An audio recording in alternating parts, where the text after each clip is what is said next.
Quiero invitar al subsecretario Javier Treviño a que nos acompañe acá arriba en el escenario y nos comparta su visión sobre el modelo educativo y sobre la perspectiva desde la Secretaría de Educación Pública. Aquí se dijo hace algún momento de forma muy interesante, no hay currícula perfecta, ¿no es cierto? La currícula se diseña y se planea y se ajusta para un momento específico en un contexto social, político, histórico de cada país. Recibimos a Javier Treviño con un aplauso de parte de todos ustedes.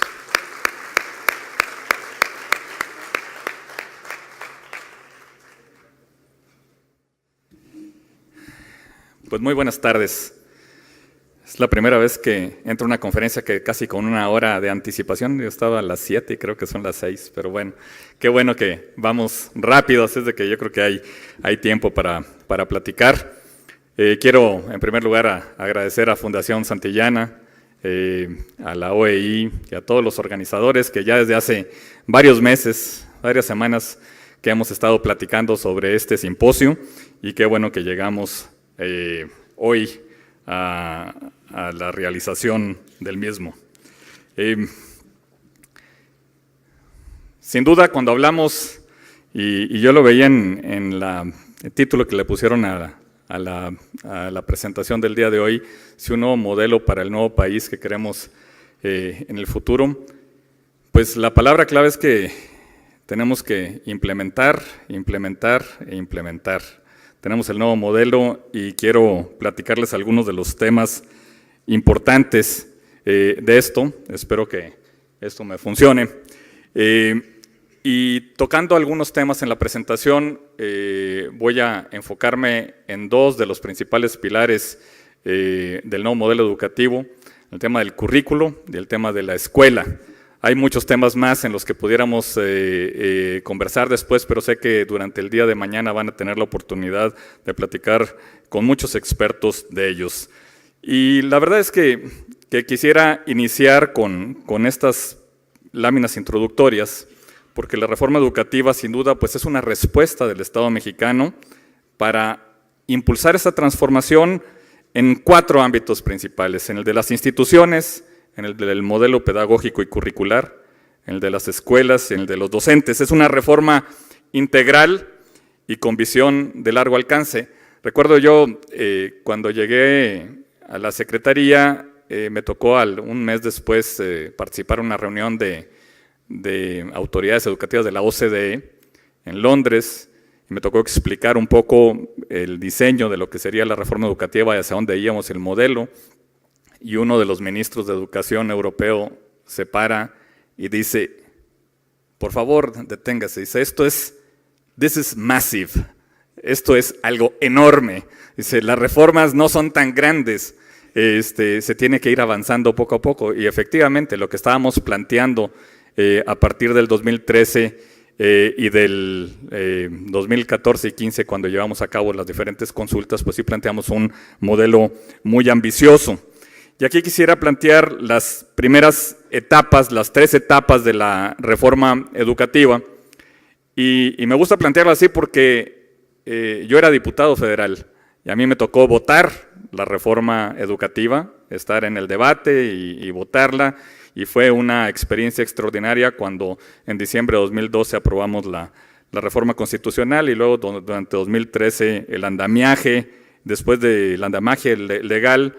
Entonces, en esta primera etapa de la reforma se establece el marco normativo institucional que reorganiza y vigoriza la rectoría del Estado en los procesos educativos.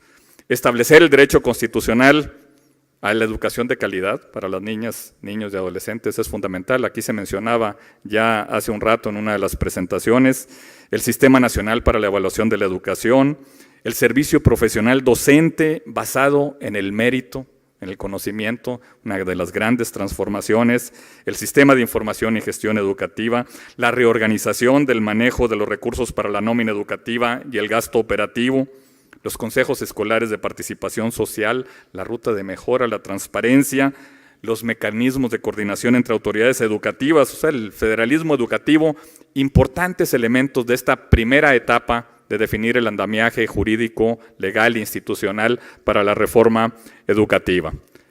Pero más allá de eso, llegamos a una segunda etapa de la reforma educativa en la que el tema de la consulta y la construcción del nuevo modelo educativo fue fundamental. En 2014, de febrero a junio, pues entre el gobierno federal y las autoridades educativas estatales se llevan a cabo los 21 foros. Muchos de ustedes participaron en ellos para precisar estos alcances, la revisión y la transformación del modelo educativo. Y los resultados de esa consulta pues se tradujeron en la elaboración de una propuesta de modelo educativo que se presentaría en agosto del 2016 y que se sometió de agosto a octubre a un amplio proceso de consulta. Así es de que yo creo que todos los que estamos aquí participamos en alguno de los foros entre 2014, 15 y 16 sobre la consulta antes de poder presentar lo que sería el documento de los fines de la educación en el siglo XXI y el nuevo modelo educativo. Así es de que es importante señalar que cuando hablamos de un nuevo modelo educativo no es algo que sacamos del cajón del escritorio en la Subsecretaría de Educación Básica, sino es algo que realmente se construyó con base en el consenso. Y la tercera etapa, pues ya la presentación y la implementación del modelo educativo para la educación obligatoria, de este modelo para la educación obligatoria. Quisiera señalar que los principales avances en su implementación se están dando ya. Estamos trabajando en 5 ejes, Arturo hace rato los presentaba en una de las láminas. El primer eje es el planteamiento curricular, el segundo es cómo poner a la escuela en el centro del sistema educativo nacional, el tercero es el de la formación y el desarrollo profesional docente, el cuarto de la inclusión y la equidad y el quinto, la gobernanza del sistema educativo. Y no voy a entrar en la plática de hoy a describir o analizar los 5 ejes, nada más me voy a concentrar en los primeros 2. Realmente quisiera hablar de esto porque es en donde estamos trabajando en la implementación de una manera muy intensa y porque sé que mañana tendrán también alguna otra oportunidad para platicar del tercer eje de los maestros. A mí en muchas entrevistas, en diferentes presentaciones, o cuando voy a los estados, yo recorro pues los diferentes estados de la República y visito escuelas pues todas las semanas y me preguntan si tuviera que decir en una frase qué significa el nuevo modelo educativo, qué se busca con el nuevo modelo educativo, y aunque se pueda parecer excesivamente sencillo, pues sí, lo que buscamos con el nuevo modelo educativo es tener mejores contenidos, mejores escuelas y mejores maestros. A partir de los fines de la educación, que se construya una nueva pedagogía, nuevos contenidos para que las niñas y los niños aprendan a aprender y aprendan a convivir.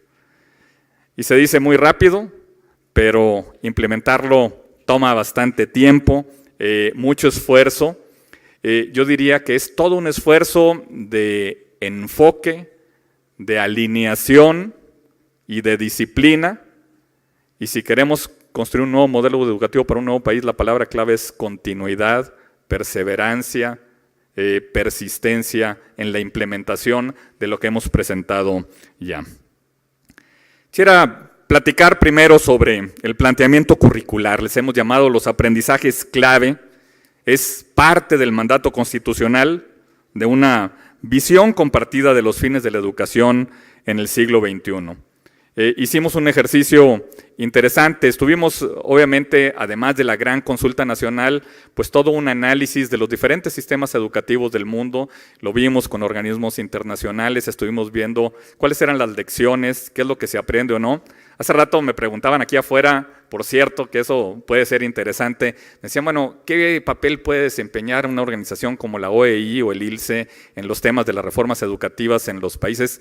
Yo diría que tendríamos que enfocarnos en que estas organizaciones internacionales se conviertan en una especie de, como en inglés se dice, clearinghouse, en un lugar en donde se puedan compartir las mejores prácticas de los países y que estén a disposición nuestra, de los tomadores de decisiones de los diferentes países, para que podamos compartir fácilmente las mejores prácticas, las experiencias de cada país, y en eso nos ayudarían mucho los organismos internacionales. Eso sería una función muy, muy interesante.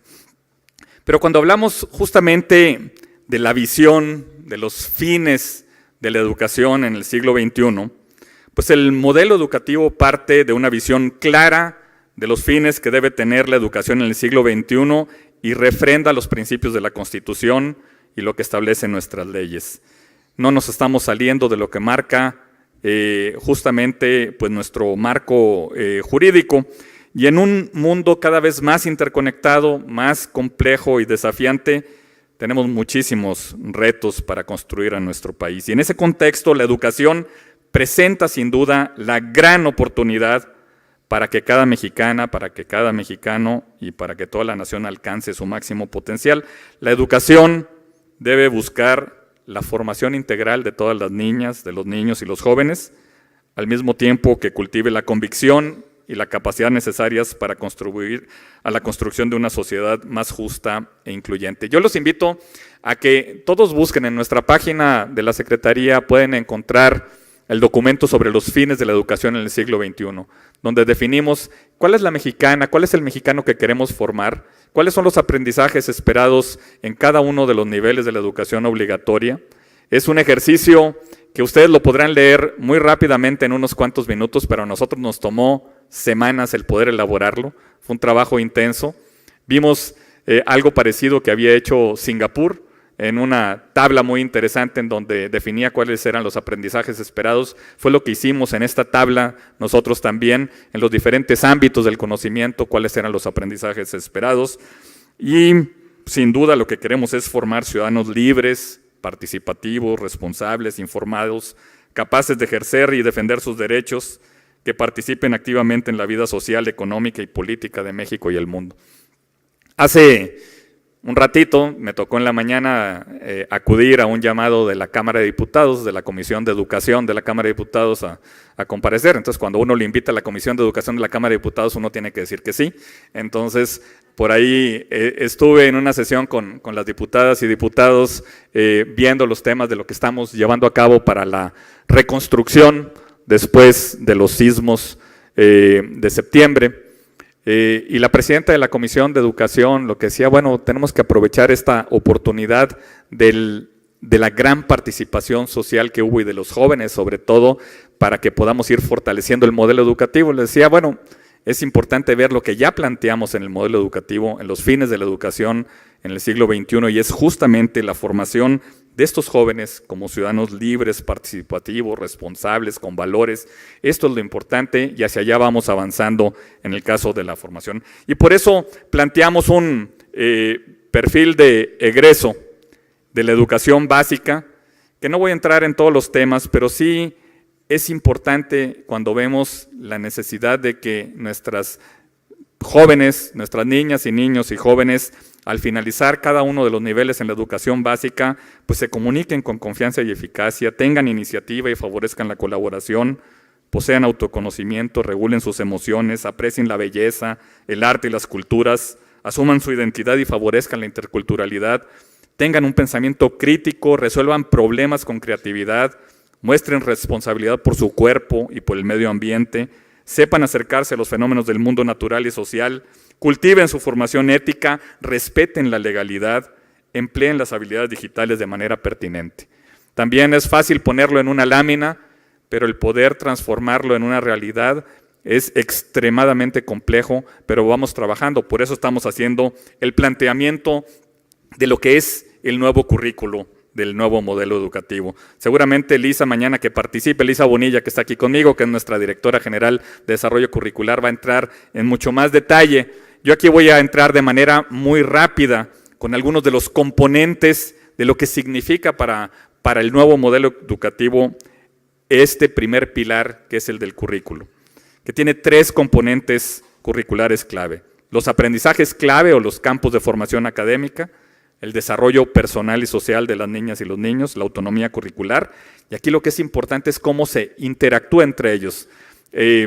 Antier estaba por aquí el primer ministro de Santa Lucía en visita oficial, y además de tener las reuniones con el presidente de la República y con otros miembros del gabinete, fue a la Secretaría de Educación y nos hablaba justamente del interés que tenía Santa Lucía en el Caribe por ampliar y por profundizar en los temas de la reforma educativa, y que a lo que venía a México era justamente a conocer qué estábamos haciendo en materia de currículo, y entonces me tocó platicar y exponer qué es lo que estábamos haciendo en esto. Y es muy interesante el hecho de que otros países se estén fijando ya cómo lo estamos planteando y cómo vamos más allá de la parte tradicional de los aprendizajes clave, que son principalmente pues, tres fundamentos en los aprendizajes clave, que es el lenguaje, la comunicación, el pensamiento matemático y la exploración de las ciencias naturales y sociales, incluyendo la formación cívica y ética. Sin duda debemos ponerle atención, tenemos que hacerlo diferente, tenemos que avanzar en cada uno de estos campos de formación académica, pero eso no se puede quedar así, tenemos que engarzarlo con el segundo componente curricular, que es el desarrollo personal y social de las niñas y niños. ¿Cómo vamos a desarrollar otras capacidades humanas, el desarrollo de la creatividad, el ejercicio del cuerpo, cómo pueden aprender los niños a controlar las emociones, a desarrollar valores para la convivencia, cómo vamos a incorporar programas como el de salud en tu escuela, o la educación física, o el programa de arte y cultura en la escuela, con la educación socioemocional, de tal manera de que tengamos un ingrediente, formato muy integrado para el desarrollo personal y social de los niños como una parte, como este segundo pilar del currículo. Y un tercero, que es novedoso para nosotros, tal vez no para muchos otros, pero para nosotros es importante, que es el de la autonomía curricular. Hasta dónde las escuelas, cada escuela puede definir en su autonomía curricular una parte, un porcentaje, un tiempo de su currículo para profundizar en diferentes áreas. Una escuela puede decidir profundizar en los campos de formación académica, entrar más en el lenguaje y comunicación o en pensamiento matemático, o puede decidir también profundizar más en el desarrollo personal y social y crear clubes deportivos y diferentes coros infantiles, orquestas infantiles. Habría que pensar en otros temas vinculados al desarrollo personal y social. O también una escuela puede decidir explorar nuevas áreas como la robótica o la programación o la educación financiera, la educación ambiental, y también lo puede hacer en su ámbito de autonomía curricular.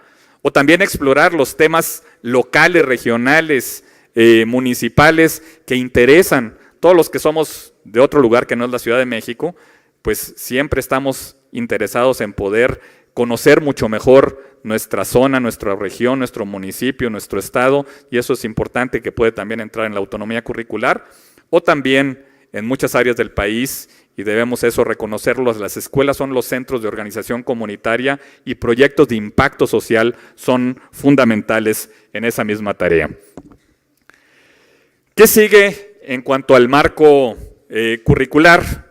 Bueno, como les decía, ya presentamos los fines de la educación en el siglo XXI y los invito a leerlos, no les va a tomar mucho tiempo y va a ser un buen ejercicio. Ya presentamos los 5 ejes del nuevo modelo educativo, hoy estamos en la tarea de la implementación de cada uno de ellos. Y estamos también se publicaron el plan y programas de estudio, ustedes los pueden consultar y es un ejercicio muy interesante que seguramente Elisa Bonilla va a platicar con ustedes de ello. Ahora estamos entrando en la tarea de la capacitación de los maestros para que conozcan completamente el plan y programas de estudio. Lo estaremos haciendo tanto en físico, a través de la entrega a cada uno de los maestros con sus diferentes perfiles de sus respectivos plan y programas de estudio, y también la capacitación en línea a partir ya de finales de este año y principios del próximo año. Y estamos en la tarea hoy de la elaboración de los materiales educativos. ¿Por qué? Pues porque tenemos un calendario muy agresivo para la entrada en vigor del nuevo currículo. Tenemos 2 etapas, es como lo hemos planeado. La primera etapa es la entrada en vigor en el ciclo escolar 2018-2019, y ahí vamos a entrar en vigor en los campos de formación académica, es decir, en los aprendizajes clave, con nuevos materiales educativos para primero, segundo y tercero de preescolar, primero y segundo de primaria y primero de secundaria. Pero para los otros 2 pilares del currículo, para el desarrollo personal y social y para la autonomía curricular, entramos en vigor en 2018, en agosto del 2018, en todo, en preescolar, en primaria, en secundaria. Eso nos ha llevado a poder ir implementando desde hoy algunos pilotos, el piloto de autonomía curricular, el piloto de arte y cultura en la escuela, el piloto de salud en la escuela, de tal manera que podamos estar listos con lineamientos, listos a principios del próximo año, para que, y con los materiales educativos también, que estamos trabajando con los expertos, a lo mejor aquí hay algunos de ustedes que nos están ayudando en esa tarea, y que podamos estar listos con nuevos materiales educativos para estos grados y estos niveles a partir de agosto del 2018. Y en agosto del 2019, por eso hablaba yo de la importancia de la continuidad, de la perseverancia, de la persistencia, y ojalá quienes estén en ese momento en el gobierno continúen con esta tarea del nuevo modelo educativo, pues que podamos entrar con nuevos materiales para tercero, cuarto, quinto y sexto de primaria, y en segundo y tercero de secundaria. Aquí en las siguientes láminas les menciono cuáles son los materiales para maestros, la colección de aprendizajes clave que está elaborando el equipo de Elisa Bonilla, que vamos a estar distribuyéndolos pues hacia el mes de noviembre, que es cuando estaremos ya listos con ellos, y también los cursos, 21 cursos en línea para maestros y directivos de la educación básica para los 3 niveles a partir de enero del 2018. Lo estamos trabajando con la televisión educativa y podrán tener acceso a ello. Como pueden ver, lo que tiene que ver con el nuevo currículo se ve sencillo, pero es también extremadamente complejo, requiere una tarea enorme, una coordinación fundamental entre las áreas de desarrollo curricular de la subsecretaría y también el área de materiales educativos de la subsecretaría para que estemos listos en tiempo con todo para iniciar el currículo en agosto del 2018 y continuar con el segundo escalón en agosto del 2019. Pero esto tiene que engarzarse con el segundo tema del que les quiero hablar, que es el tema de la escuela al centro. Y con independencia de su condición social o de su potencial intelectual, pues los alumnos que muestran mayor desempeño son aquellos que cuentan con una organización y ambiente escolar propicios para el aprendizaje. Y Ricardo hace rato lo mencionaba en su presentación, sin duda es muy importante. Yo quiero comentar que como les digo, yo visito escuelas todo el tiempo y después de los primeros 15 minutos que tengo una conversación con un director o una directora en la escuela, pues más o menos sabes si la escuela funciona o no funciona. Realmente esa conversación es clave y sabes el potencial del liderazgo que tiene, el empuje, la visión, las ganas de hacer las cosas diferentes, y eso es esencial. Y por eso cuando planteamos la estrategia de poner a la escuela en el centro, nos planteamos cómo acercar al gobierno federal, a los gobiernos estatales, al salón de clases. Sin duda teníamos un sistema muy jerárquico en el cual en el último eslabón estaba la escuela y nosotros estábamos por allá flotando por otros lados, y lo que era importante es cómo acercarnos al salón de clases, acercarnos a la escuela sin duda. Y aquí quisiera señalar que la estrategia de la escuela al centro es un medio, no es un fin en sí mismo.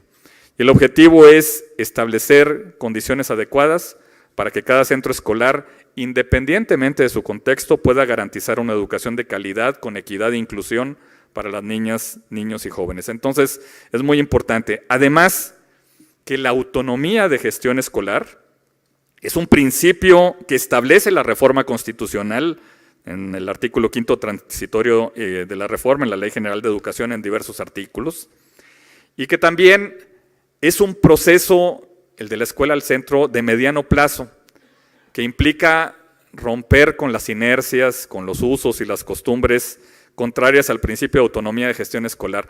Volviendo a mi ejemplo de la plática que tuve con el primer ministro de Santa Lucía, cuando le hablábamos, le dije, bueno, nada más que aquí estamos platicando, sí, de Santa Lucía, pero yo le voy a comentar un reto, 2 retos importantes que tenemos. Uno es el tamaño. Yo tengo 26 millones de niños en educación preescolar, primaria y secundaria, con 1.200.000 maestros y 225.000 escuelas. Y el otro reto, obviamente, pues es el reto de la inercia, de los usos, de las costumbres y de cómo lograr el cambio. Y además mencionar que la estrategia de la escuela al centro, pues es una estrategia, no es un programa, no es un proyecto, es decir, implica un conjunto de acciones, de programas, de intervenciones, de normas, que el objetivo es transformar al sistema, fortalecer a la escuela y a sus comunidades.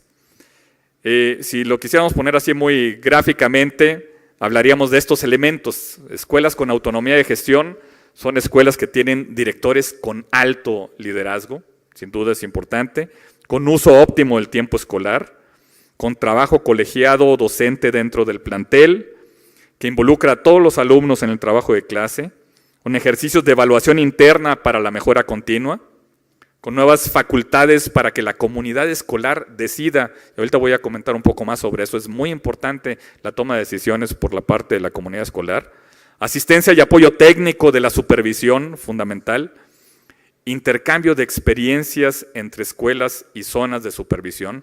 No basta un diálogo interno en una escuela, es importante la conversación entre diferentes escuelas, la participación activa e informada de los padres de familia, si no esto no funciona, y una ruta de mejora escolar decidida entre directivos y maestros. Estos son algunos de los elementos fundamentales que quisiera tocar porque ¿qué significa cuando hablamos de mejores maestros, mejores contenidos y mejores escuelas? Bueno, cuando hablamos de mejores escuelas es escuelas fortalecidas como comunidades de aprendizaje, escuelas con mejor infraestructura, mayores recursos financieros y materiales, escuelas con mayor acompañamiento de asistencia, escuelas con mayores facultades para tomar decisiones, escuelas con mayor participación de las familias y la comunidad. No voy a tocar cada uno de estos temas en detalle, pero sí alguno de ellos porque sí vale la pena ilustrar en dónde estamos, qué es lo que estamos haciendo, dónde vamos.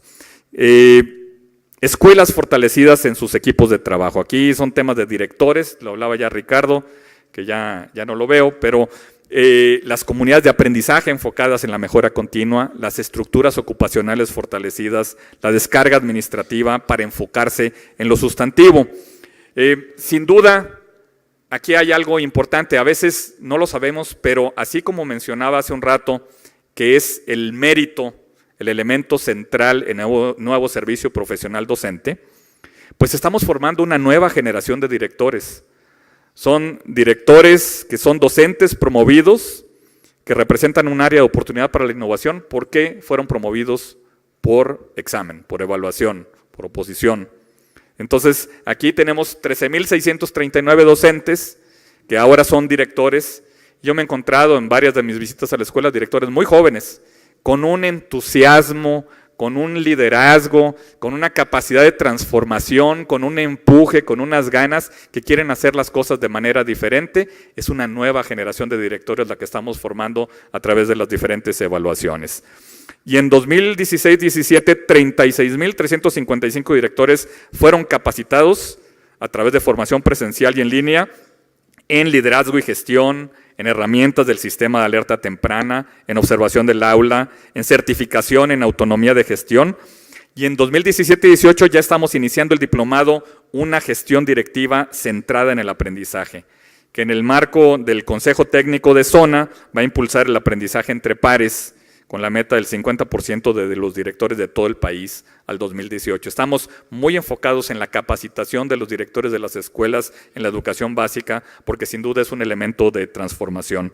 También en este ciclo escolar vamos a implementar un curso en línea específico para introducir a los directores al plan y programas de estudio. Además de los directores, ¿qué significa? Además del fortalecimiento de directores, ¿qué significa la escuela al centro?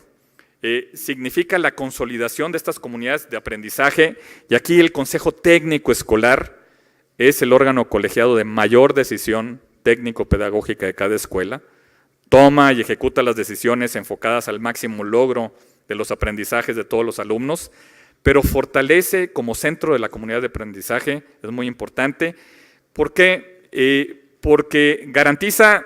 En primer lugar, la idea es que se garantice un tiempo y espacio para un trabajo sistemático del Consejo Técnico Escolar. No es un asunto que se deje a la ocasión, sino que ya lo tengamos como una disciplina, tanto en su fase intensiva antes del inicio del ciclo escolar, como en las 8 sesiones ordinarias, y en algunas de ellas cuando tenemos una conversación de una escuela con otra dentro de la misma zona. También es importante que se impulsa que el colectivo se enfoque en los aprendizajes de los alumnos y que tome decisiones con base en información objetivas. Por eso hay guías de apoyo, indicadores para cada sesión. No es un asunto de que el último viernes de cada mes, cada escuela, cada consejo técnico escolar se reúne a ver qué pasa, sino que realmente tenemos una guía para el trabajo con disciplina. Se emiten lineamientos para normar, para blindar su funcionamiento. El establecimiento de estas 2 sesiones de las 8 para el aprendizaje entre escuelas. Hemos aprendido al mismo tiempo en este trabajo que cuando hay una conversación entre los consejos técnicos escolares, entre las escuelas, comparten sus retos, sus problemas, pero también comparten las mejores prácticas, y eso es algo muy importante. Y hoy tenemos 33,894 colectivos docentes formados ya en el sistema de alerta temprana. Esa es una capacitación que hemos dado a supervisores y a consejos técnicos escolares para poder acercarse al salón de clases y ver qué está pasando, si se está empleando el tiempo, si tenemos problemas con niños que puedan caer en situación de rezago, qué es lo que está pasando en cada salón de clases. Otro tema importante de la escuela al centro es que primero no solamente es que la escuela está al centro, sino que primero está la escuela. Aquí el tema de las estructuras ocupacionales son fundamentales y cuando lo planteamos hablamos de la creación, no solamente de tener directores en las escuelas, sino también la categoría de subdirector de gestión. Ya tenemos plazas en ese sentido, vamos avanzando. Y cuando hicimos toda una auditoría de cómo están en los estados, en las diferentes entidades, las plazas de acuerdo al FONE y de acuerdo a la estadística 911, y cuando vimos que teníamos plazas por ahí de maestros que estaban en labores administrativas, dije, bueno, no, los maestros tienen que irse a donde deben estar, primero es la escuela, y es donde tienen que estar. Y se crearon normas que establecen que cualquier nueva plaza deberá destinarse en primer término a la escuela, en segundo a la supervisión. Entonces, de 14,217 escuelas de organización completa, 19% cuentan con un subdirector de gestión o académico, 2,185 subdirectores más que al inicio del ciclo escolar, y 79,647 escuelas cuentan con un director, que eso es muy importante, porque tenemos escuelas que no tienen director, 2,158 directores más que al inicio del ciclo escolar.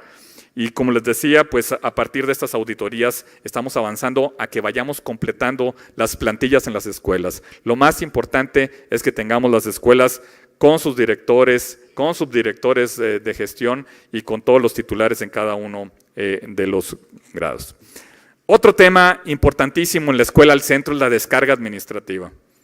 Cuando yo llegué a la subsecretaría y empecé a analizar los diferentes estudios y cuando me doy cuenta que el 70% del tiempo los directores lo tenían que pasar llenando formularios, contestando preguntas de la autoridad federal, estatales, municipales, y a todo el que se le ocurriera hacerles alguna pregunta, los directores se la pasaban su tiempo en esto. Aquí es importante, en primer lugar, que señalar que el 90% de las escuelas cuentan ya con un sistema automatizado de apoyo a la gestión. Ya es el 10% más que al inicio del ciclo 16-17. Sin embargo, es muy importante que los sistemas logren suplir a los trámites en papel. Y eso lo vamos a ir haciendo. Veo muchas caras que me dicen que no, pues sí, son las cosas que tenemos que hacer. Y desde 2017 ya establecimos que solamente una carga del formato 911, eso de tener 2 cargas del formato 911 no tenía mucho sentido. Simplificar el sistema de información del CONAPACE y otros más. En breve vamos a dar a conocer ya los lineamientos por parte del secretario de los criterios generales para la descarga administrativa. Va a haber un acuerdo del secretario en el cual se van a dar a conocer esos lineamientos. Va a ser muy importante, ventanillas únicas a nivel federal y estatal, que no les estemos pidiendo todos lo mismo y quitándoles el tiempo. ¿No? Muy bien. La transferencia de información a otras instancias a través de los sistemas, porque les están pidiendo de todas partes. Planeación de las solicitudes y plazos mínimos. Es decir, bueno, ¿cuál es el plazo mínimo para llenar una solicitud también? Sustituir los trámites en papel por información electrónica. Generar retornos de la información a la escuela, porque luego les pedimos y no les damos nada a cambio. Entonces es importante que la escuela también lo tenga. Estamos pensando en todo eso, o sea, realmente la transformación y poner a la escuela en el centro significa toda esta descarga administrativa. Bueno, ahora quisiera comentarles algunos otros temas también, de los temas de infraestructura, por ejemplo. Aquí nada más quisiera mostrarles esta gráfica que es muy ilustrativa. A través del programa de Escuelas al 100, es decir, los certificados de infraestructura educativa nacional, del programa de la reforma educativa, que como ustedes saben es el poder transferir recursos de manera directa a las escuelas para que hagan frente a las necesidades más inmediatas, y de escuelas dignas, beneficiaremos en todo el sexenio, en el gobierno del presidente Enrique Peña Nieto, 60,000 escuelas de educación básica con una inversión superior a los 50,000 millones de pesos. Y si ven esta gráfica, esto es 3 veces superior a la inversión realizada en los 2 sexenios anteriores juntos. Entonces, es muy interesante, es muy importante la manera como estamos invirtiendo en la infraestructura. Hoy, obviamente, después de los sismos, estamos invirtiendo, debo mencionarles que, bueno, también es inversión en infraestructura, pero tuvimos afectadas 16,000 escuelas. Hoy que estuve en la Cámara de Diputados explicando cómo estamos haciendo frente a través de diferentes programas. Por ejemplo, a las escuelas con daños menores, que son casi 11,000 escuelas, a través del programa de la reforma educativa ya estamos haciendo llegar las tarjetas con recursos directamente a las escuelas para que puedan cambiar los vidrios, pintar, lo que sea necesario. Tenemos el programa para las casi 5,000 escuelas que requieren una reconstrucción parcial, pues a través del programa de Escuelas al 100 también hacer esa reconstrucción, y para las casi 250 escuelas que requieren una reconstrucción total también a través del seguro que teníamos para esas escuelas. Pero es importante en toda esta idea de la escuela al centro, cómo canalizar recursos directos a la comunidad escolar. Aquí sí vale la pena señalar que 50,840 comunidades escolares, es decir, escuelas con recursos financieros directos, son cerca de 100,000 escuelas en lo que va de la administración a través de los diferentes programas federales, y había una prioridad importante en escuelas indígenas y ubicadas en localidades de alta y muy alta marginación. 91% han sido ubicadas en municipios con presencia indígena, 10,500 millones de pesos invertidos en escuelas indígenas. Ahí pueden ver ustedes en la gráfica cómo se han invertido en mobiliario, en infraestructura hidrosanitaria y en construcción y remodelación de espacios educativos en los últimos años. Y el programa de la reforma educativa ha realizado un total de 277,666 acciones en 37,323 planteles públicos de educación básica para mejorar infraestructura. Entonces es un tema en el que sí estamos llegando no solamente a las ciudades, sino también a las comunidades que más lo necesitan. Otro de los programas importantes cuando hablamos de la escuela en el centro es el programa de escuelas de tiempo completo. Y aquí es importante señalar, si hay que recordar una cifra, es que en el gobierno del presidente Enrique Peña se incrementó hasta ahora en 274% las escuelas de tiempo completo. Al inicio del sexenio eran 6,708, hoy tenemos 25,134 escuelas de tiempo completo. Y esto es importante, ¿por qué? Bueno, pues porque hay un mejor desempeño académico, no me dejarán mentir, más tiempo y tranquilidad para padres y madres trabajadoras, desarrollo integral en áreas como arte y cultura, vida saludable, activación física, aprender a convivir, aprender con las tecnologías, nos va a permitir una mejor exposición de la autonomía curricular. Y además, aquí también señalar que de las 25,000 escuelas de tiempo completo en el ciclo escolar 16-17, 14% son escuelas indígenas, 56% son rurales no indígenas y 31% son urbanas. Y con una inversión superior a los 3,000 millones de pesos se benefició con el servicio de alimentación a más de 1.6 millones de niñas, niños y jóvenes.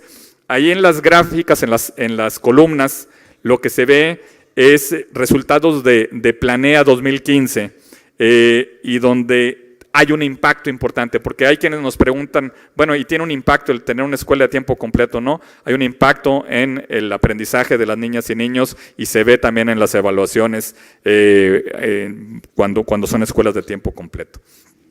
También mencionar que cuando hablamos de escuela, de la estrategia y la escuela al centro, también son de recursos para la convivencia escolar. Tenemos el Programa Nacional de Convivencia Escolar, que es una propuesta de intervención formativa, preventiva y vivencial para los estudiantes.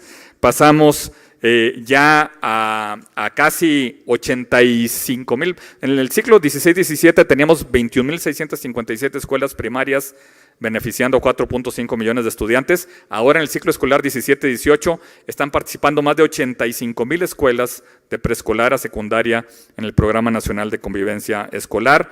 También en una evaluación interna que hicimos nos muestra una mejora del 30% en la percepción de los docentes del clima escolar a lo largo del ciclo. Los materiales, tanto para padres de familia, para alumnos y para maestros, están en nuestra página Escuela Libres de Acoso, se pueden consultar. Tenemos un trabajo importante con las diferentes autoridades educativas y con las comunidades para que cada una de las escuelas puedan acordar, tengan sus acuerdos de convivencia escolar. Y me voy un poco más rápido ya para poder concluir algunos de los temas y hablar del tema del acompañamiento pedagógico. O sea, la Estrategia Nacional para el Fortalecimiento de la Supervisión Escolar es parte integral de la estrategia de la Escuela al Centro. Hasta ahora, 15,885 supervisores, casi el 100%, han participado en el diplomado de una supervisión efectiva para el aprendizaje de nuestros alumnos. Ha habido un gran interés en nuestras reuniones nacionales de supervisores, lo hemos visto. El objetivo es, a partir del aprendizaje entre pares, reorientar la función del supervisor. Ya 9,442 supervisores han sido capacitados en el sistema de alerta temprana que les platicaba hace un momento. También las supervisiones están mejorando sus condiciones. Se impulsa la redefinición de las zonas escolares y eso lo estamos haciendo con las autoridades educativas estatales, locales, y hay una nueva generación de supervisores. Así como estábamos hablando de una nueva generación de directores, yo creo que hay una gran oportunidad para la innovación trabajando con los supervisores. El 18% de los supervisores ya han accedido a la plaza a través de concurso de promoción. Entonces vamos en la dirección correcta, de tal manera de que vayamos justamente fortaleciendo la función de las supervisiones. Y algo fundamental cuando hablamos de la estrategia de la escuela al centro es la ruta de mejora escolar en cada una de las escuelas. Este es un trabajo, es un ejercicio del sistema de gestión propio de cada escuela, que es diseñado y es consensado por el Consejo Técnico Escolar, y tiene que ver con la planeación del trabajo, con la implementación, con el seguimiento, con la evaluación, con la rendición de cuentas, con la participación también de los padres de familia.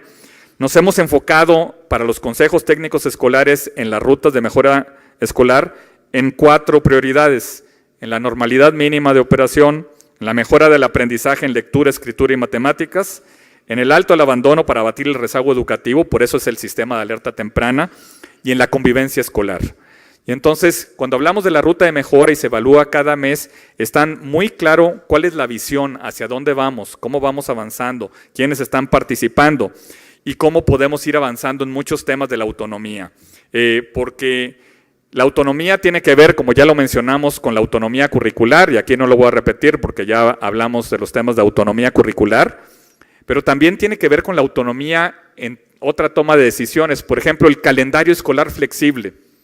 Creo que fue algo muy importante que pudiéramos avanzar a que no fuera la Secretaría de Educación quienes definieran cuál era el calendario escolar, sino fuera cada una de las escuelas y pudieran decidir si querían un calendario de 185 días o un calendario de 195 días. Era importante, vamos a ir avanzando en la toma de decisiones fundamental, y también en la autonomía de gestión, el uso de los recursos junto con los esquemas de participación social, es decir, de la participación de los padres de familia es fundamental. Aquí la participación de las familias sin duda es muy importante. La reforma elevó el nivel, a nivel de ley, el reconocimiento de las madres y padres de familia como un integrante del sistema educativo nacional. Se establecieron criterios para la transparencia y rendición de cuentas. Hoy, por ejemplo, déjenme platicarles, hoy que estaba en la Cámara de Diputados y que me preguntaba una de las diputadas que cómo íbamos a rendir cuentas con estos recursos y demás, le dije, bueno, ya existe este sistema del programa de reforma educativa, ¿qué es lo que necesitamos? Y esta es una responsabilidad importante de las autoridades estatales, es, uno, nos dicen cuáles son las escuelas dañadas o con daños menores. Esto tiene que venir certificado por una perito, autoridad técnica a nivel del Estado de que tiene daño menor a través del sismo. Pero además, para que podamos entregar la tarjeta a la directora o al director del plantel y que se puedan dispersar los recursos, que esa tarjeta le llegue el dinero, se requiere pues un acta de inicio, es decir, un acta donde lo firme la directora y los padres de familia o el director y nos digan qué es lo que van a reparar con los 50,000 pesos que están en la tarjeta, que le tomen una fotografía y que además una vez que se repare le vuelvan a tomar otra fotografía para que se vea ya reparado y haya un acta de conclusión. Entonces aquí hay un importante ejercicio de transparencia en la participación de los padres de familia en cada una de las actividades que se desarrollan en la escuela. Yo quisiera señalar que así como hemos estado trabajando en estos temas del currículo y de las escuelas y de poner la escuela al centro, lo hemos estado también en el pilar de los maestros, a través de programas tanto del fortalecimiento de la formación inicial con una nueva estrategia de fortalecimiento de las escuelas normales, como de la formación continua a través de la capacitación y tener una mejor oferta, cada vez mejor, irla fortaleciendo una mejor oferta de capacitación, de formación continua para los maestros. Pero esto sería el tema de otra plática y de otros seminarios, y yo quisiera detenerme aquí recalcando y recordando que lo que buscamos con el modelo educativo, como lo hemos presentado, pues es tener mejores escuelas, con la estrategia de la escuela al centro, mejores contenidos, con este planteamiento curricular, en el cual estamos enfocando también los principios pedagógicos que mañana les platicarán, y mejores maestros para que las niñas y los niños aprendan a aprender y aprendan a convivir. Muchas gracias.